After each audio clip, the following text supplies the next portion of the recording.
Պարոն Քոչարյան, քանի որ զրույցում շատ քիչ խոսեցին Քարոզ Արշավի մասին եւ քանի որ ես վերջինն եմ, փորձեմ Քարոզ Արշավի հետ կապված հարց տալ։ Քարոզ Արշավի այս ամբողջ ընթացքում իշխանությունը իր Նիկոլ Փաշինյանը մասնավորապես իր ամբողջ ելույթների առանցքը կառուցում է 3 հիմնական ուժերի ղեկավարների քննադատության վրա եւ խոսում է ապօրինի գույքի մասին, խոսում է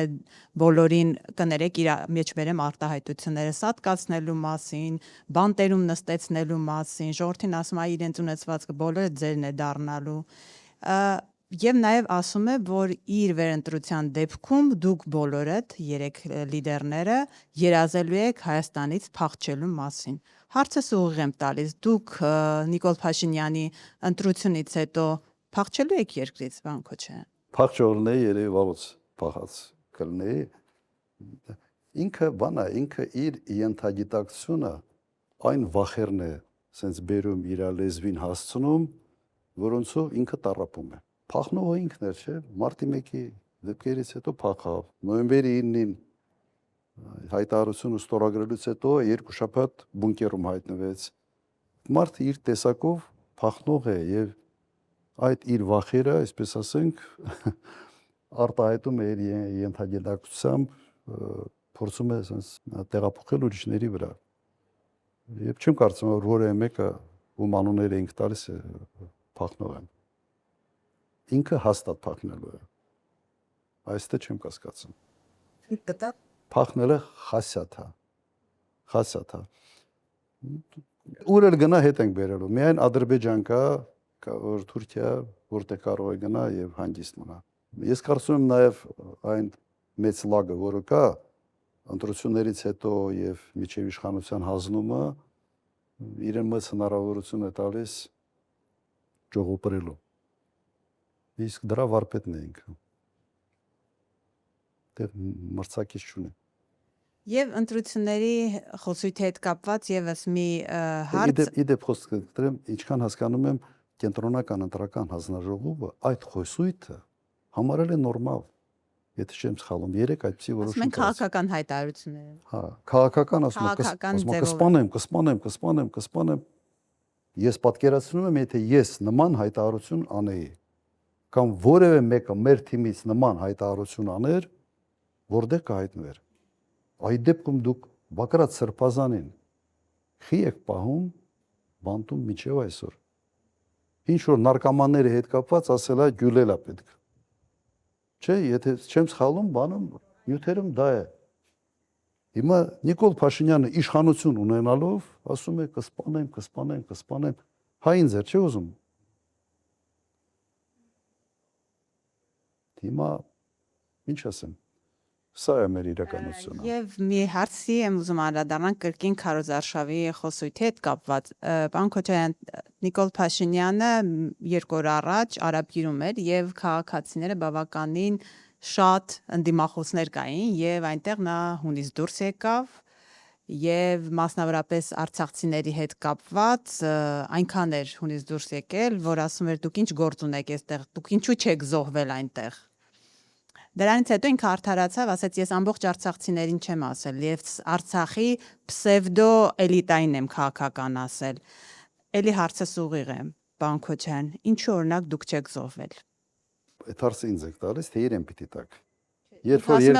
200 քառակուսի կիլոմետր Հայաստանի տարածքից որ հանձնեց, ինք սուվերեն տարածքից, ինք ԿՊ-ի էլիտայի հետ ինչի չի զոհվել։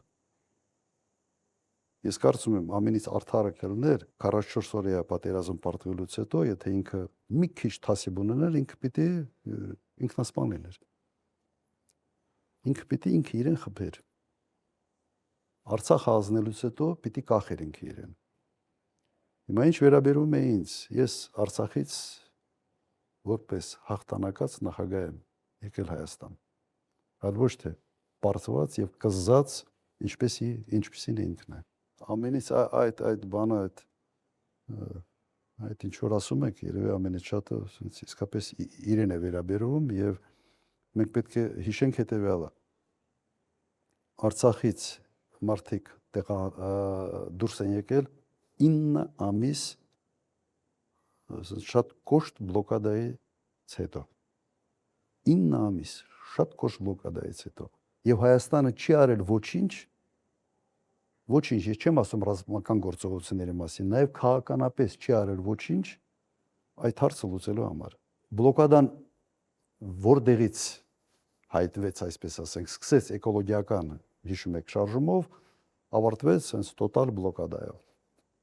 Երբ ինքը ստորագրեց հոկտեմբերի 6-ին Պրագայում մի հայտարարություն, որտեղ ինքը ճանաչեց Արցախը Ադրբեջանի մաս, անմիջապես Արցախի ժողովրդի ինքնորոշման իրավունքը վերափոխվեց սեպարատիստական շարժման։ Սա պրինցիպիալ ձևով փոխեց իրավիճակը։ Տարբերությունը ես կրկնեմ, եղել է ինքնորոշման իրավունքը իրականացվող ժողովուրդ, ավտոմատ ինքը դառավ մեկ այդ ստորագրությամբ սեպարատիստական շարժում, Արցախի ղեկավարությունը եղել են ինքնորոշվող ժողովրդի ընտրյալ ղեկավարություն, ավտոմատ դառել են սեպարատիստների ղեկավարներ, պաշտպանական բանակը ՊԲ-ն ավտոմատ դառել է անօրինական, ասենց ապօրինի զինված ստորաբաժանումներ։ Ադրբեջանը արդեն կոչեց ահաբեկչական միավորումներ։ Դուք պատկերացրեք մեկ մարդու ստորագրությամբ ինչպիսի տրանսֆորմացիա կատարվեց Ղարաբաղի հետ։ Այդ մարդը իր պատասխանատվությունը չի զգում ինքը ինչ արել։ Մակրոնն է իրեն համոզել, ինքն է Մակրոնին համոզել, Ալիևն է համոզել, ես չգիտեմ ինչ է կատարվել այդ խոհանոցի մեջ։ Բայց մեկ ստորագրությամբ ամեն ինչը սենց շուռ եկավ, եւ հետևանքները սա են։ Ինքը ուղղակի մեղավոր է, ուղղակի պատասխանատու է այն ամեն ինչի հետ, ինչ կատարվեց Ղարաբաղի հետ այդ օրերին 23 թվականի սեպտեմբերին։ Ամեն ինչը ինքը բացատրություն չունի եւ իսկապես դրանից հետո այդ մարդը պետք է ինքը իր հարցը լուծել, եթե մի քիչ, sense մի գրամ բան ունի, պատասխանատվության զգացում ունի ժողովրդի հանդեպ։ Հիմա այդ ժողովրդին ասում է խիչեք մեռը։ Ենթադրում եմ, որ ինքը շատ ուրախ կլներ, որ ընդհանրապես մեռնեին։ 5000 զոհ, 12000 վիրավորը տվեց, մարսեց, վերընտրվեց։ Հիմա էլ ասում եմ, ինչ ա եղել, 120-ն էլ ընդեղ մեռնեին։ Կգամ կասեմ, կչոքեմ, կգնամ գերեզմաններին, ծաղիկ կդնեմ, կչոքեմ, ձեռը սրտի վրա կդնի, ինչ որ դերասանություններ կանի եւ հերթական անգամ կմարսի։ Երևի դա է։